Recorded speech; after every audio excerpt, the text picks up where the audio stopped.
As the world prepares to mark the World AIDS Day, a powerful new chapter in HIV prevention is unfolding.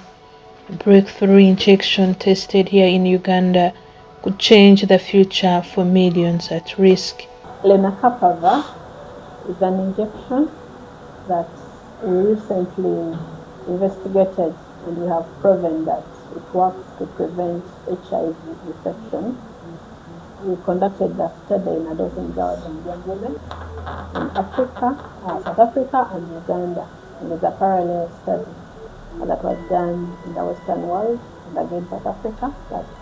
They conducted the study in men who have sex with men and then the transgender population, because the risk of HIV in their setting is highest in that population. Here in Africa, the risk is highest in a dozen girls and young women who are still in that age group of vulnerability. They have needs, but they're not able to have resources to meet their personal needs, and therefore many of them end up into risky behaviors to be able to get support, financial support to be able to meet their needs. So Lenacapavir is an injection, it's an ARV, an antiretroviral drug that was already approved for treating HIV. Not the regular level of HIV, but what we call drug-resistant HIV in heavily treatment-experienced individuals. So someone has been on first-line treatment, second-line, third-line, and it's not helping. If you give them Lenacapavir, then they are able to suppress their HIV and to live normally, and yet there would have been no other option had they not been given Lenacapavir.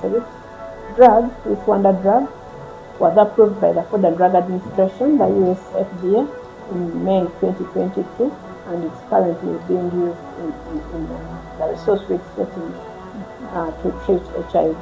For years, HIV prevention has relied on tools like condoms and daily oral PrEP, yet more than 4,000 adolescent girls and young women in sub-Saharan Africa are infected with HIV every week. Something had to change. Given that many people continue to get HIV, especially adolescent girls and young women, we have about 4,000 girls aged 16 to 24 get HIV in sub-Saharan Africa alone per week.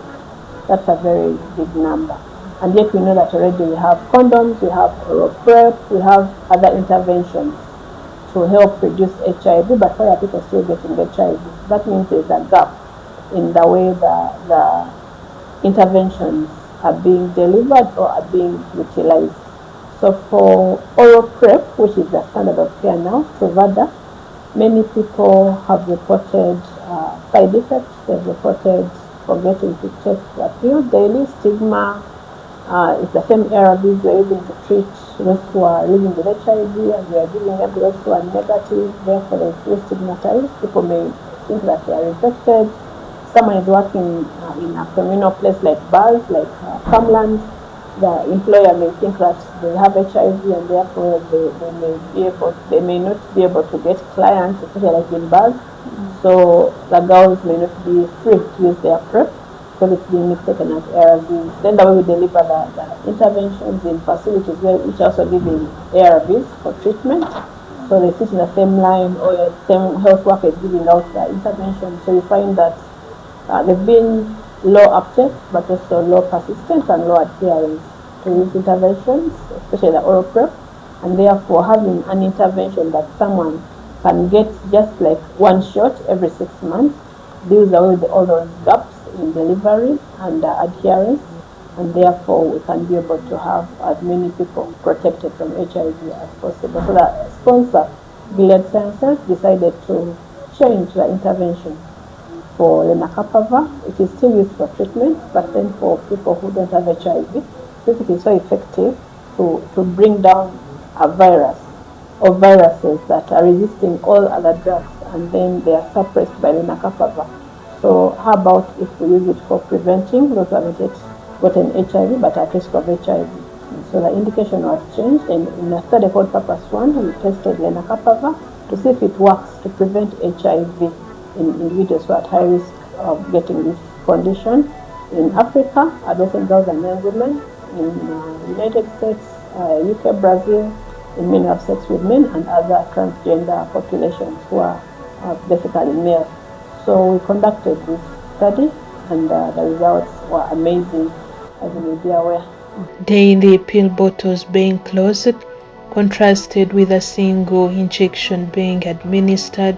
So a vaccine, the way vaccine works, you get the product, you inject someone, like we have vaccines from birth, polio, polio 0, 1, 2, we have BCG for TB, we have measles vaccines, diphtheria, different vaccines, hepatitis B. So you inject someone at a given schedule. Some are given once, some are given like 3 times, depending on the evidence that was there to inform policy.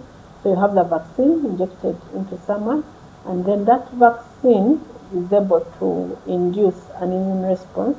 It gives the body the ability to fight infections. That very infection, if it's like measles, when you vaccinate someone, the body will create what we call antibodies, and they will be on the alert all the time, such that if there's a measles vaccine, infection that comes into contact with that person, the body will remember that, oh, I have what? I have this level of immunity, or these antibodies, or soldiers, and then to come and attack that infection, and you'll not be able to get infected.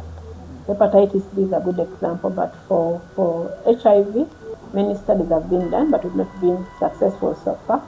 A lot of work is still ongoing. It's a long journey, but maybe one day we shall be there. But currently what we have is PrEP. PrEP is a drug. The way you have someone who is at risk of getting malaria, let's say people from UK, US, from other countries where malaria is not endemic. They don't have mosquitoes, they don't have malaria. If they came here and a mosquito bit them, they'll get a severe form of malaria. Some of them even can die. So what we do is you give someone prophylaxis. Before they travel here, they take antimalarials. That by the time they reach here, they have enough drug in their system. If a mosquito bites them, they already have that drug that would kill the virus. It is killed off immediately, and it does not cause disease. So that is prophylaxis. Before someone is exposed, you give the medication. So that is PrEP. So in the field of HIV, that's what we are doing also.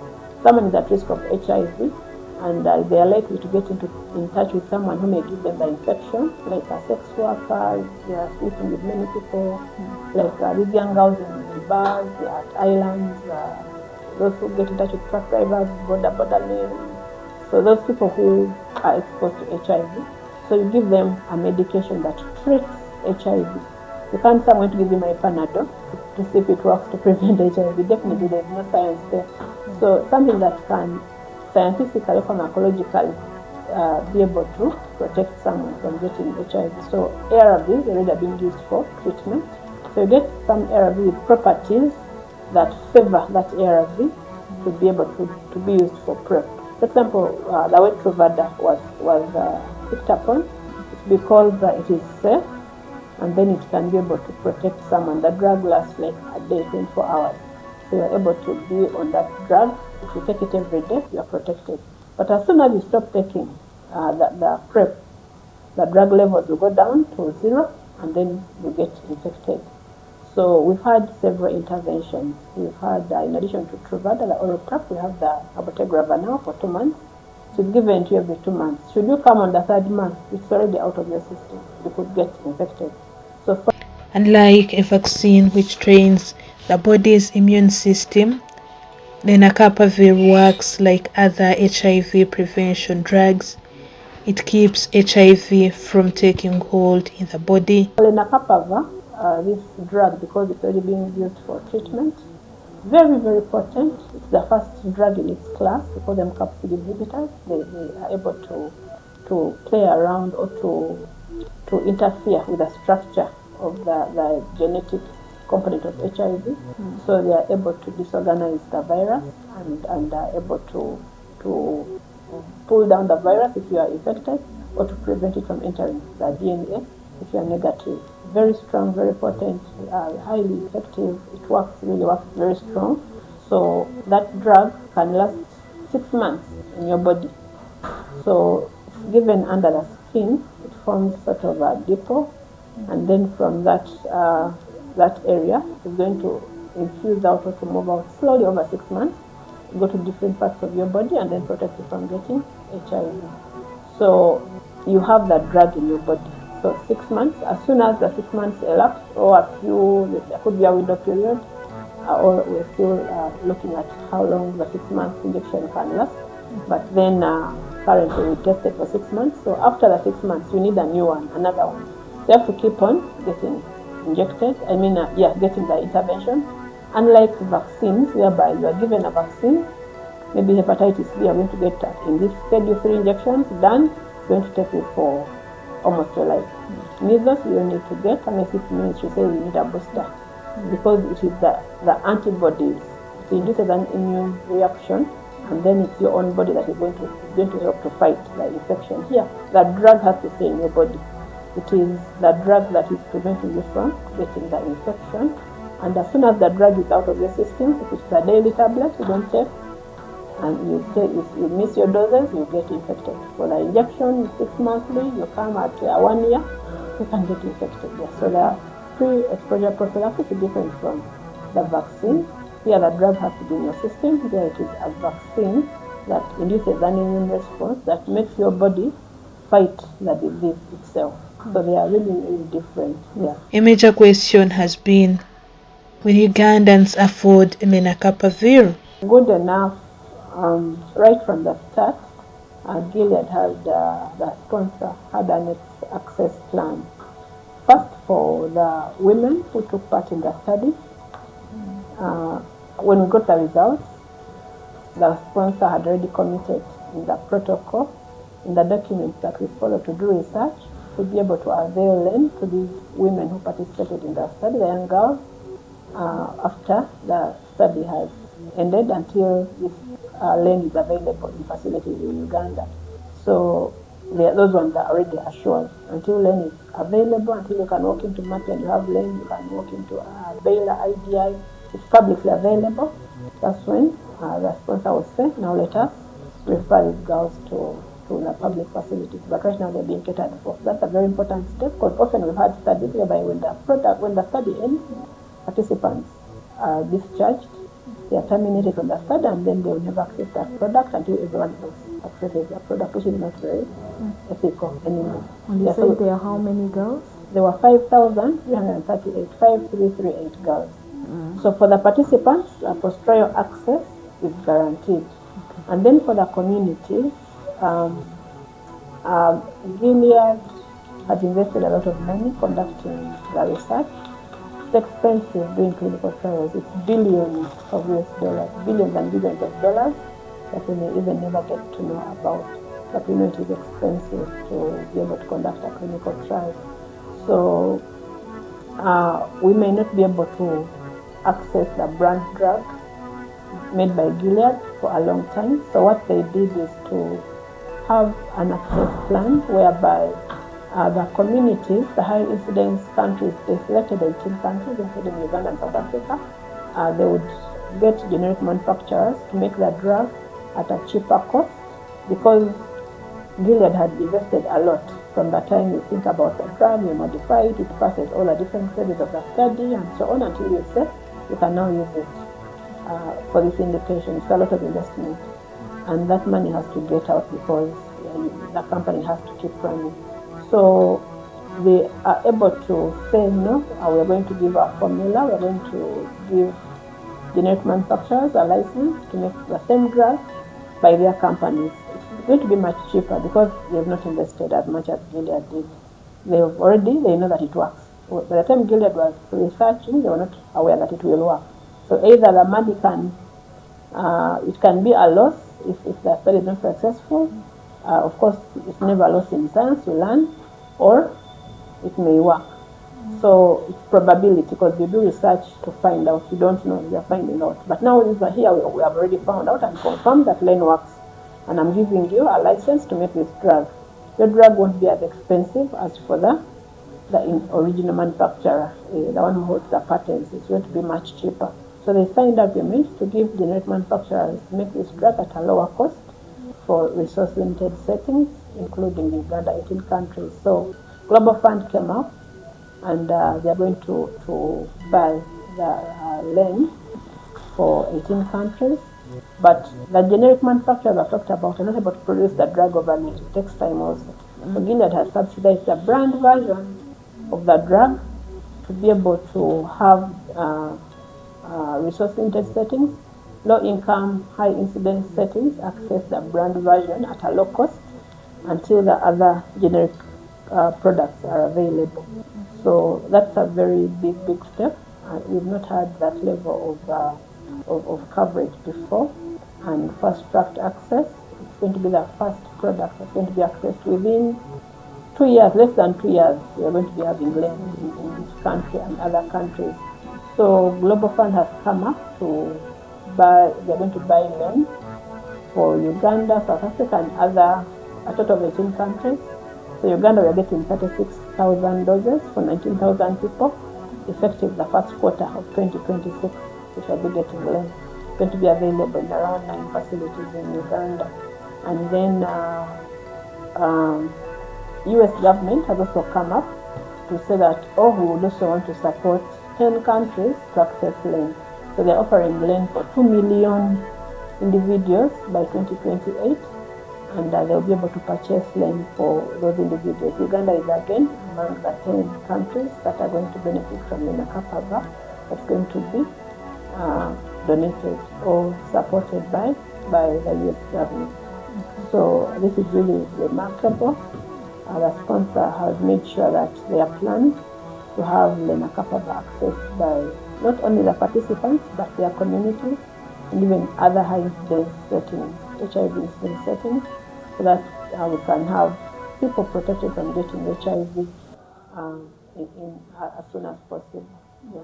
But there is where you said that you're doing additional studies to determine the longevity, how long the drug can last beyond the 6 months.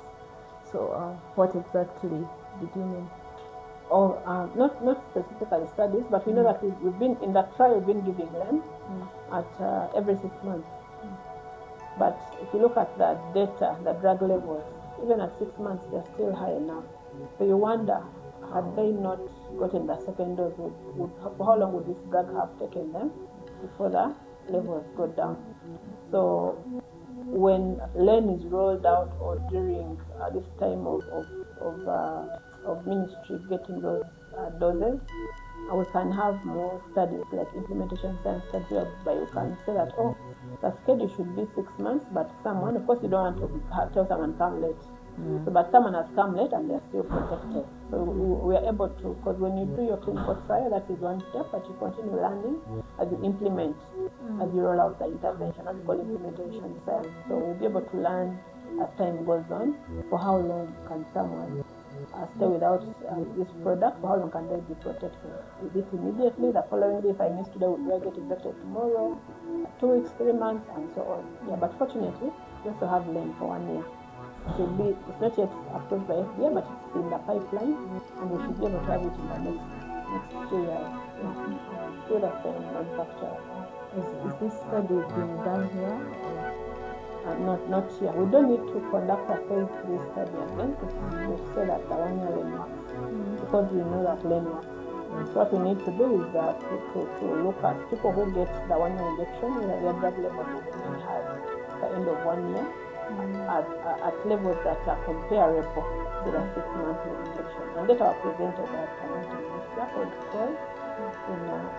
in San Francisco and USA, and indeed it showed that even after 18 months visit, you could even see, I mean, 1 year, see that the drugs are still high up there. Yeah. Finally, for World AIDS Day, we have this innovation, and the researcher who was behind this innovation. What would you tell people out there? People, Ugandans, there are still many, those that are living with the virus and those who are getting new infected.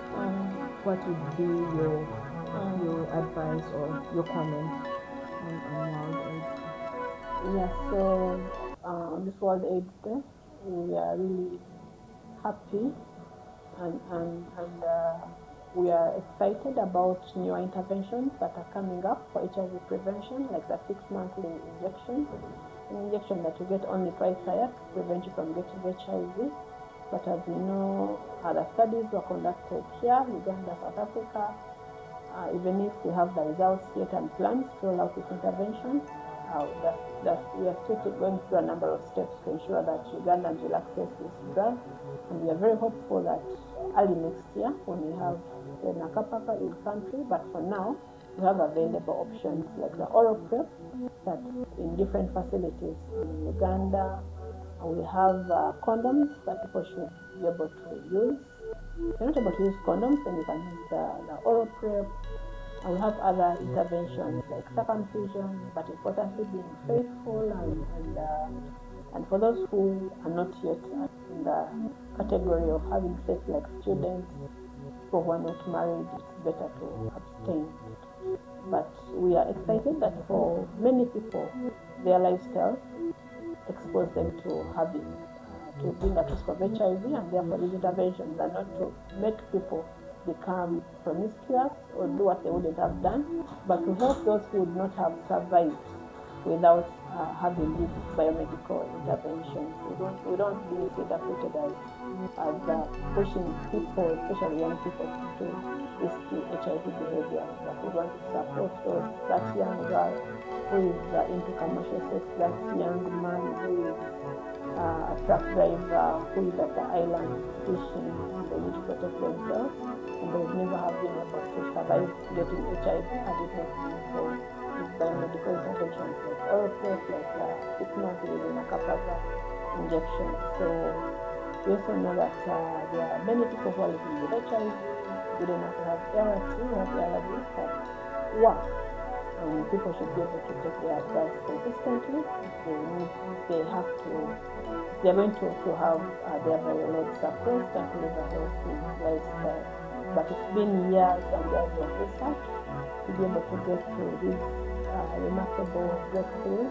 It's because of the communities where we are doing this research that we're able to get to research findings that are informing the health workers and the researchers to be able to gain knowledge that we are taking back to the community. So we want to thank the different stakeholders that we work with, and the ministries of health, government, regulators, all the people who support us, especially the communities where we do research from, that we are able to learn a lot from you, and we are doing this because of you, and the results are going to benefit everyone. So thank you so much, and we need healthy Uganda, healthy young people, to be able to have a healthy nation. Thank you. This World AIDS Day, Uganda stands at the doorway of hope, a future where HIV infections are no longer inevitable but preventable. So we would not say that Len is better than oral PrEP, or that Len is better than cabotegravir, or cabotegravir is better than Len. No. What we want is to have as many options for people to choose from, because we are different. There are some people who, like for family planning, take daily pills, oral combined pills. Others prefer to take the IUD. Others prefer implants. Others prefer DIP. But then they are all family planning options. So for HIV prevention, we also want to have as many options in the toolbox that someone can choose from. But speaking about, for example, oral PrEP and Len, we've had oral PrEP for some time, but we're still having those 4,000 girls in sub-Saharan Africa get HIV per week, 16 to 24. Why? Because there are gaps with the intervention that we have. We talked about side effects, stigma of taking ARVs every day when someone is not sick. The girls are very mobile, coming to a facility. So there's a lot that are moving with bottles that are shaking. They're calling them Zasi. They are like telling everyone that I'm here, I'm taking PrEP. But for the injection, you come to the facility, they inject you. No one will know, not even your partner will know that you've been at MAPI or where to get your injection, because nothing shows. You don't have to remember every day that you have to take this injection. You don't have to get those side effects, because it's an injection. You're not going to get those like nausea, vomiting, and so on. So it is, I can say that the safety profile may be better, but also adherence, importantly, because these are girls who are having a lifestyle that is, I'll not say not really responsible, but because of what they are going through, they are on the move. They are very mobile. Today they are in Gulu, tomorrow they are in Masaka. So having to move with a bottle every day is not feasible, and they are not sick, remember, yeah.